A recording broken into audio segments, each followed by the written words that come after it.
I'm Sean, and welcome to Real Estate Business Explained. On this podcast, we explain what it really looks like to run a real estate business from the inside, the good, the bad, and the ugly. So in my 15 years as a top agent and then running a top team and then coaching agents and helping them grow their businesses, I've seen it all. And what I hope is that whether you're brand new or you're already growing something really exciting, you walk away with something tangible that you can implement or learn, or just one little nugget from every one of these episodes. So I hope that you enjoy this, and let's jump into today's episodes. If you have any questions or you want to connect with us about your business, we always drop a link that you can use in the description to connect with us. So feel free to use that, and I look forward to speaking with you. So what I want to talk about today was the idea of growing a team and building a team and having people with you in your business. And the reason I want to talk about it is that I think the majority of people who get into real estate don't get into real estate with a spirit that they want to grow a huge organization. Usually most people get in because they might love houses or they might love people, and they picture themselves helping and coming from a place of service.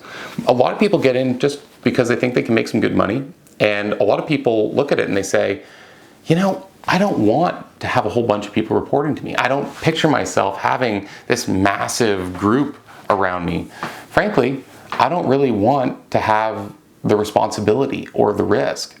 I see a lot of people who are just like, you know what? No, I want to prioritize my lifestyle and I want to be with my family. This doesn't align with where I'm going. And the flip side to that is those same people often will say, you know, this really sucks, because I'm trying to compete out here. This is a competition to win business. And in this competition, I feel like I'm outgunned because I'm going up against all these teams and they've got all these statistics and they've got all these people and they've got like a massive suite of services and things that they can do. And I don't understand how I compete with that. So what I wanted to share today, and what I just want to kind of dig in a little bit, is that whether or not you have a team of people who work directly for you, no matter what in real estate, you need to have a team of people who work alongside you and support you in your business. And there's all kinds of ways that you can bring people into your world. But if you want to be the best that you can be and do the best job that, frankly, your clients deserve to have done for them, you're going to need a team. And here's why. Think about it like this. I like to say that selling a house is kind of like building a house. Imagine that you had to build 2 homes. And for the first home, you're kind of the stubborn type. You say, you know what? I don't want to deal with people. I didn't get into this building my house. I didn't get into this because I wanted to have to talk to a lot of people or deal with a lot of people. I don't want to run a big show. I'm just going to do it all myself. Okay, so the first house, you say you're going to do it all yourself. Now you dig the hole yourself, you set the foundations yourself, you build the framing yourself, you set up all the electrical, the plumbing, the HVAC, you do everything yourself, get into the finishing, you're doing the tiles, you're laying the tubs, you're connecting the dots everywhere that they need to be, right? You get tired. Time to build the next house, you say, you know what, forget this. This time, I'm going to smarten up and I'm going to bring some people in. So what you do instead on this one is you hire companies. You hire a company where they come in and all they do is foundations and they pour the foundation. The next company is a framing company. They show up with a dozen guys. It's done really quick. They just, right? Because all they do is framing day in and day out. The third company comes in and they do all the HVAC. The fourth company comes in and they do all the plumbing. After that, you get an electrical person to come in. They do all the electrical. You have specialists addressing every single role along the way. Which house do you think will be done to a higher quality level? Right? Even if you really, really were careful and you put a lot of effort into it, even if you're relatively good, if you're doing everything yourself, what that means is that you're a generalist. You're not a specialist, you're a generalist. You're someone who's doing a little bit of everything. Whereas if you're doing that next to someone who all they do is the one thing that you happen to be doing today, imagine that you try really, really hard to lay perfect tile. And then someone comes in and he's been laying tile for 35 years. I reason that it'd be really, really hard, if not impossible, that you would do a better job than that person. And here's the funny thing. I think that the second house gets built faster too. I think it's gonna be higher quality and I think it's gonna get built faster. The part that's funny is that over the course of doing it all, It might even be cheaper because you're going to make some mistakes and you don't have the buying power that someone who only does that one thing does, right? Think about economies of scale. If you ever go to the grocery store and you look at food and you look at the ingredients to bake the muffins you want to bake, and then you look at the muffins where you can buy a dozen of them in a little tray and they're already done, they're packaged and good to go, and you look at the price and you think, I can't even buy a third of the ingredients to make this happen. That's an example of this, right? Think about if you go and buy like a 12-inch sub.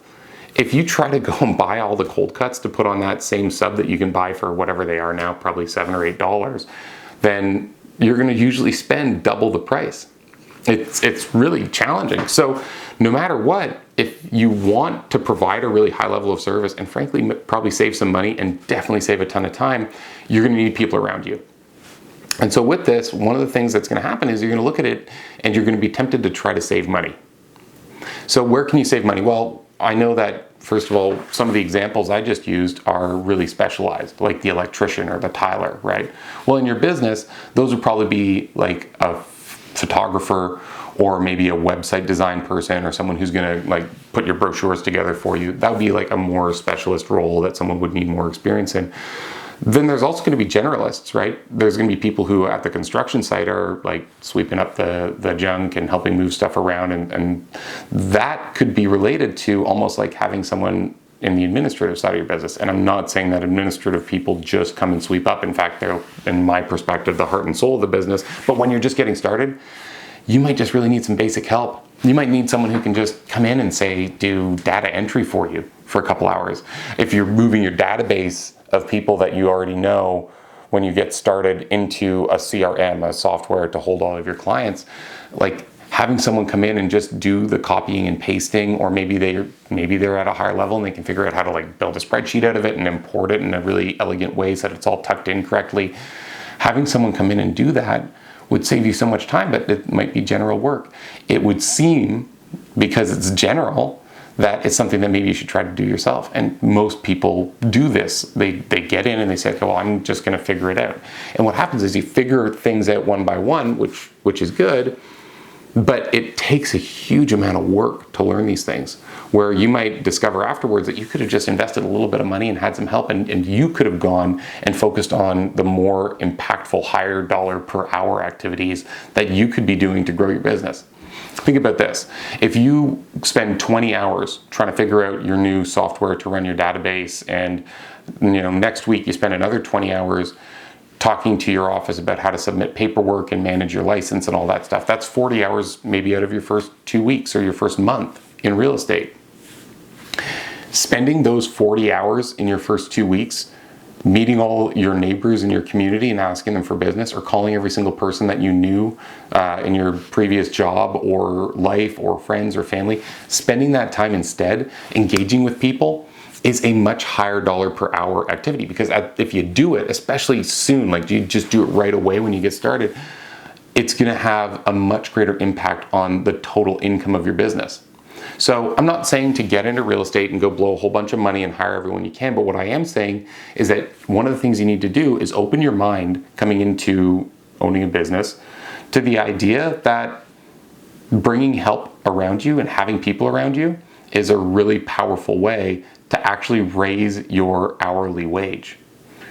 I like to ask people this question: how much are you worth per hour?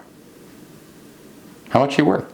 Most people will say $100 or $200 or $400 or $500 an hour if they're already in the business for a few years. And then I like to follow it up by asking them, okay, no problem. Have you done any data entry in the past 3 months?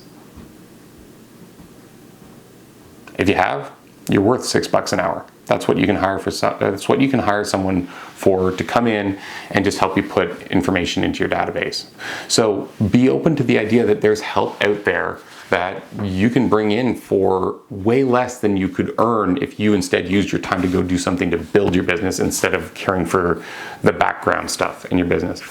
And I'm not saying that that stuff isn't important. You do have to get it done, but maybe you invest a little bit in allowing yourself to go out and kick tires and start fires. Let's go out and find some business. So be open to it, and know that with that, you need to work a new muscle. You need to work a new muscle. I'll tell you what I mean. You might already be great at sales, which is really awesome if you are. If you're already great at sales, that's fantastic. But being great at sales is a huge part of this role. And yet, anytime that you work with someone, even if they're not coming in and working just for you, like in an exclusive arrangement that they're like a salaried employee or whatever, even if they don't work for you, even if it's a third-party company or a vendor, you still need to build your leadership skills. You still need to build your leadership skills. You need to learn how to set expectations. You need to learn how to communicate what you need clearly to people. And frankly, even if they don't work for you, even if it's just a vendor, you'd be really smart to invest in the relationship, just like if you were hiring someone to come and work for you. These are the people who are going to be interacting with your clients, helping you grow this little, business that you're trying to nurture and bring to life. You need to care for these people at the highest level. Okay, so know that you need to build your leadership skills. And you, again, might need to break through kind of an uncomfortable financial period. So another thing that I'm going to share is that you're probably richer than you think. There's a lot of ways that you can bring people into your world without it needing to cost you a lot of money. So for example, I said you're worth $6 an hour if you do data entry, and it's true. I have amazingly talented people on my team who are in that cost range. And you might hear this and think like, that's ridiculous. How do you do that? And what we do is we just hire people overseas. Now, before you get all bent out of shape about it, realize that I pay my employees who are overseas a lot more than they earn working locally. So I'm providing a really solid job for people. I hire them through an HR company. They're cared for professionally by a local who connects them with people internationally they can work for. They work from home. This is not some uncomfortable arrangement where we're taking advantage of people. This is a great opportunity. I love the two that I have right now. They're incredible. I'm in communication with them constantly, and they're very happy working for me. You could hire someone like this and have them come in and just take all that noise out of your world by just carrying the little things along, and it doesn't need to be a huge financial investment. The other thing that I'll say too is like, people feel like they need to bring someone in and it's gonna be like this huge chunk of money.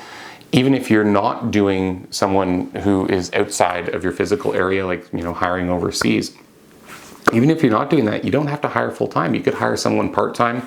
You could even hire someone for as little as a few hours a day or a week by just paying them for a fractional role. Have someone who comes in and just works for you, 2-3 hours a day or 1 day a week. Or maybe you could split them with someone.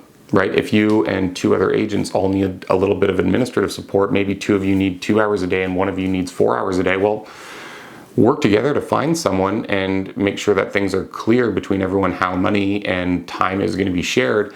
And you could create a role way earlier in your business by doing this. You can also bring really high-level talent into your world by hiring fractional. So if you want a C-suite level individual, well, you can hire someone with executive level skills for a day a week. You can hire incredibly talented people and it would cost you a fraction of what it would to hire them individually. And the caliber you get will often be really high too, because sometimes people who are really talented would rather do consulting work or fractional work because it gives them freedom. They're not beholden to one thing. They're not showing up at the same office every day. Some people just don't like that. I would get bored doing that too. So know that that's an option. You can also just hire people for a contract or for a fee. If you want to bring someone in, you could say, hey, guess what? I've got this like contract that I want to carry through. It's going to be a 2-month thing. We're doing a whole bunch of work and here's what it's going to look like. Fee-based work is another great example. Maybe you're setting up your marketing for your business and you just need to like clean shop and make everything look tight and right. Well, you could probably do that for a flat rate. Say I want my brochures, I want this many of this type and this many of this type. I need some flyers, I need a website, I need my business card, and I'll send you my headshots and you just make it all happen. We'll have up to 3 sets of revisions, and as long as I like the layout, we're gonna be good to go. Is really common. You can even hire companies. A lot of people do this over the internet with things like Upwork, Fiverr, 99 Designs. I've used all those companies. They're great. It's just a simple way to get connected with a whole bunch of people. So there's all kinds of ways to bring people into your world. And again, doing this, what you need to do is build your leadership skills, because even if someone's just working for you a few hours a day, or maybe they just work for you for a period of time, like a little flash in the life of your business. They pop in, they pop out. Even if they're doing that, you are still leading them, okay? So with that, know that you need to be careful. You need to be really careful, because the wrong person can create more damage than good in your business. Think about it like this. Someone goes to a restaurant and they're happy with the service. Usually they don't leave a review. If someone goes to a restaurant and they're annoyed by the service, they'll almost always leave a bad review. So it's a lot easier to have someone experience something that annoys them and the annoyance sticks with them. It's a lot easier to have someone experience that than it is to have someone be generally happy and say, you know what, I'm going to shout their name from the mountaintops. You need to go way further to the happy side than to the upset side for someone to have an experience that really sticks with them. Okay, so bad hires can cost a lot more than a decent hire can. So think about it like this. There's lost business. If something doesn't look right, you lose a piece of business. That's the first layer. And I had an example of this with a friend of mine. She ran a massive team, hundreds and hundreds and hundreds of homes sold, probably 300-400 every year in a really high price point, like high class neighborhood. And she hired a gentleman to do flyers for her. And she hired this guy for years and seemed fine, and there was nothing wrong with him, just, regular dude. And this was like a fee for service. She'd say, we need another 2,000 flyers delivered, $2,000 is $300, here's your $300. Have them go out over the weekend, okay, thank you, here's the box, bye-bye. And so she did this for years. And one day she gets a call from the police.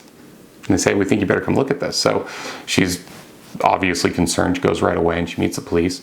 And they meet her at this home in the neighborhood. And they take her down in the basement. And down in the basement are boxes and boxes and boxes of her flyers. Literally tens of thousands of flyers just sitting in the basement. The guy never delivered any of them. He just took the money, put the boxes in his basement, and went to the beer store or something. So what happened here? Well, for years, she thought that the flyers had been delivered. So one, she was letting her clients down, and frankly, that's upsetting. That's one layer of it. But then also, what about the lost business? What about all those people that might have called, all the listings she might have gotten? All the people who might have popped by the open house and bought the properties she had listed because they were told about it in a flyer. What about all that lost business that would have been showing up? That's one layer. Take it a layer further. What about the mind share in that community that she just never got to have because she wasn't in front of them that extra little bit? The flyers weren't landing in their mailbox. They weren't getting that, whatever it is now. It's probably 3 seconds now. It used to be 7 seconds that someone would pick something up and read it, right? So she wasn't getting that. All that lost momentum, that